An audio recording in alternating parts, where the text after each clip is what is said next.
to chceš odníst? Nevím, do sklepa. Do sklepa, no tak pojď, pomoz mi s tím, prosím tě. Tak a tahej. A počkej, já mám svačinu, tak dobrý.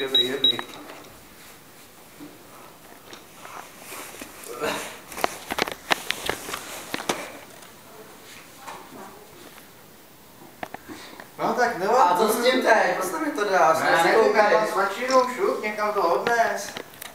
No, to je. A co ty s tím? No to takhle nechám, a to prší. Nesmíš to takhle nechat. Já ani nevím, co to je.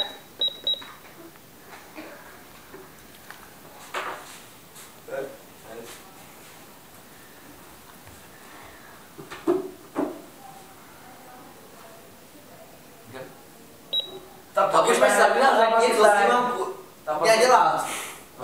Bude nám to pršet, kam to zboží? Jo, počkej.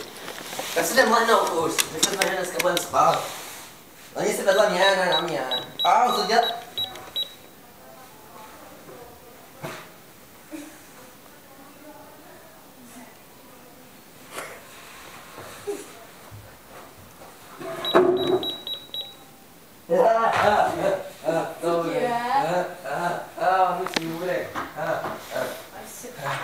Tak, jdeme na žele. Má to už vlastně velice, no. Co to je? Máš pět železo, nebětku? Wow.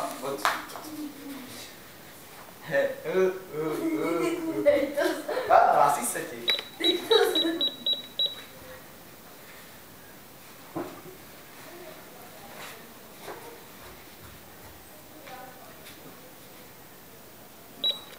Láďa, Ahoj, Majonko, když škrtila, už se mu nesmí dát železo. Ne, nebudeš se už škrtila. Moje železo.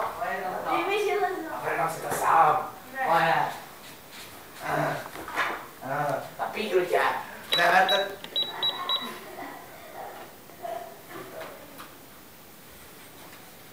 Siky už tam nechoď, už budem končit. Tak dáš mi to nebo ne? Dáš mi to nebo ne? Tak, dej to sem, sakra všechno. Fajn. Teď to je tvoje. Asi ne, já si tohle. Teď.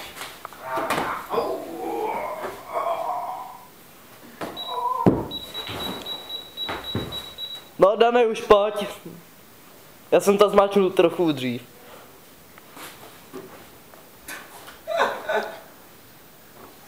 Láďo, rovnou zůstaň tady už, potom Bělča poslední.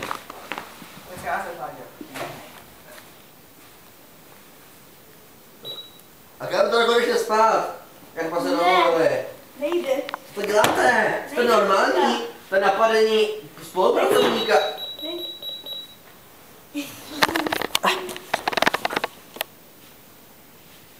Evo, taky zůstaň tady. A tohle se tady prostě nebudete provozovat.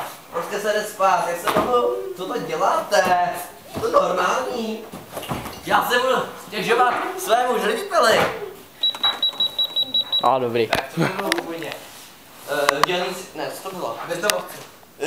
Sedláci orají na poli. Jo, aha, já jsem řekl zdravých svět. No, Já taky. já jsem říkal orají na poli. Wow.